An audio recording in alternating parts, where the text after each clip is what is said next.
Veeru academy के इस YouTube channel पर आप सभी साथियों का स्वागत है। डियर बात करेंगे शिक्षा जगत से जुड़ी हुई महत्वपूर्ण खबरों पर। लेकिन आगे बढ़ने से पहले जितने लोग चैनल पर पहली बार विजिट कर रहे हैं सब्सक्राइब करके बेल आइकन प्रेस कर लीजिए। डियर आपकी स्क्रीन पर जो पहली अपडेट लगी हुई है वो आप देख सकते हैं। बीपीएससी ने संभावित परीक्षाओं की जो तिथि है वो भी जारी कर दी है और ऑनलाइन जो फॉर्म है फिल करने की वो भी डेट जारी कर दी है। मामला जुड़ा है दूसरे चरण में शिक्षकों की भर्ती परीक्षा से। यहाँ पर 3 नवंबर से लेकर के 14 नवंबर तक जो ऑनलाइन फॉर्म है वो फिल किए जाएंगे। बीपीएससी की तरफ से पूरी तरीके से इस परीक्षा का आयोजन पुनः करवाया जाएगा और परीक्षा 7 से 10 दिसंबर के बीच होनी है। और यहाँ पर लिखा है जल्द जारी होगा विज्ञापन। 1,10,000 पदों पर जो बहाली है वो संभव की जा रही है।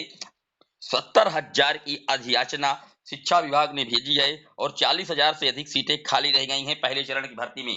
तो आप देख सकते हैं पहले चरण की भर्ती में 40,000 से सीटें रिक्त रह गई थी और 70,000 इस बार यानी कि 1,10,000 पदों पर जो भर्ती है वो पुनः बिहार में होने जा रही है। यहाँ पर लिखा हुआ है कि सीटेट बीएड और एसटीटी पास अभ्यर्थियों को मौका दिया जाएगा।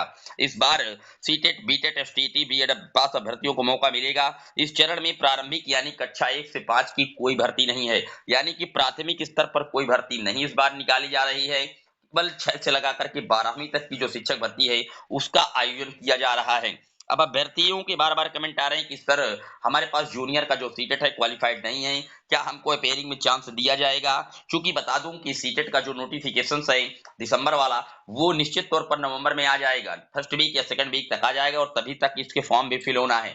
लेकिन चांसेस कम बन रहे हैं कि इस बार अपेयरिंग को चांस दिया जाएगा, क्योंकि अपेयरिंग वाला मामला काफी ज्यादा विवादों में है और बीपीएससी के चेयरमैन से लगातार इस पर कई प्रश्न भी पूछे गए थे। और आप जानते हैं कि पूरे शिक्षक भर्ती को लेकर के पटना हाई कोर्ट और सुप्रीम कोर्ट तक जाने की भी अभ्यर्थियों की तैयारी है इसी तरीके के कई रिजल्ट को लेकर के। तो इसलिए इस बार बीपीएससी तनिक भी रिस्क लेना नहीं चाहेगा और उम्मीदें कम हैं कि इस बार अपेयरिंग सीटेट को अलाउ किया जाएगा, क्योंकि इसके पहले भी आपने देखा था केंद्रीय विद्यालय संगठन की तरफ से पीआरटी लेवल में जो कहीं ना कहीं सीटेट पेपर 1 को अपेयरिंग को अलाउ एक बार किया गया था, लेकिन वहां पर भी विवाद हो गया था। तो जब अगली बार केंद्रीय विद्यालय संगठन ने पीआरटी लेवल्स का जो नोटिफिकेशन निकाला था तो उसमें सीटेट अपेयरिंग को पूरी तरीके से बंद कर दिया था। तो उम्मीदें कम है कि इस बार सीटेट अपेयरिंग को चांस दिया जाएगा। फिलहाल देखने वाली बात ये होगी कि आखिरकार जब इसका फाइनल विज्ञापन आता है तो उसमें किस तरीके की जो चीजें हैं वो मेंशंस की जाती हैं।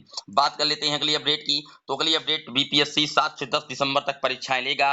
दूसरे चरण के शिक्षकों की बहाली के लिए 3 नवंबर से फॉर्म फिल किए जाएंगे। आप यही सारी चीजें यहाँ पर भी देख सकते हैं, वही बताई गई हैं। और पहले चरण की जो शिक्षक भर्ती हो चुकी है, जहां पर 2 नवंबर को नियुक्ति पत्र बंटना है, वहां पर फर्जी दस्तावेज से जो अभ्यर्थी परीक्षा में शामिल हो गए हैं उन पर एक बड़ी कार्रवाई का आदेश जारी किया गया है बीपीएससी के चेयरमैन श्री अतुल प्रसाद जी की तरफ से। उन्होंने कहा है कि वो तुरंत कारण अपना बताएं, बिहार लोक सेवा आयोग को ईमेल करें, सत्यापन कार्य में शामिल न होने का कारण बताएं, अन्यथा उनको हम ऐसा बाउंडेड कर देंगे कि वो आने वाली भर्ती परीक्षाओं में बैठ नहीं पाएंगे।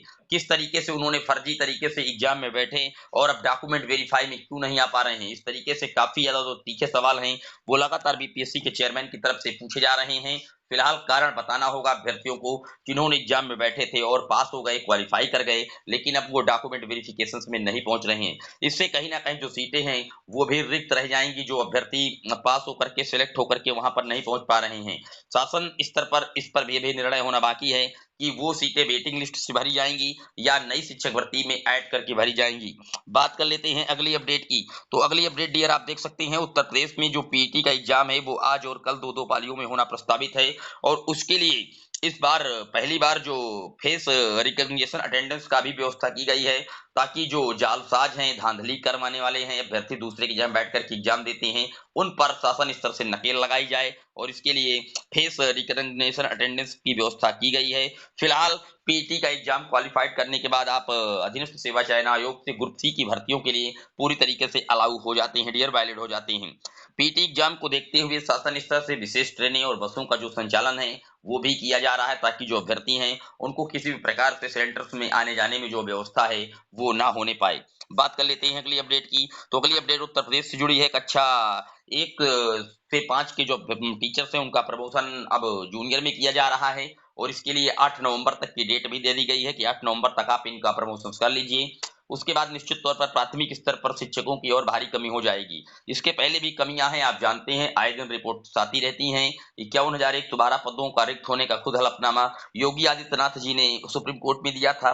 साथ ही प्रतिवर्ष 10 से 12,000 रिटायरमेंट हो रहे हैं और अब बेसिक से प्रमोशन होने जा रहा है, तो निश्चित तौर पर लाखों पद रिक्त हैं। लेकिन जब बेसिक मिनिस्टर जी से पूछा जाता है तो वो अनुपात और समानुपात को फिर बता देते हैं। लेकिन फिलहाल लोकसभा का चुनाव लगा हुआ है 2024 में और अब प्रमोशंस भी हो रहे हैं, तो हो सकता है कि एक नई जो प्राथमिक शिक्षक भर्ती है उत्तर प्रदेश में वो देखने को मिल सकती है डियर।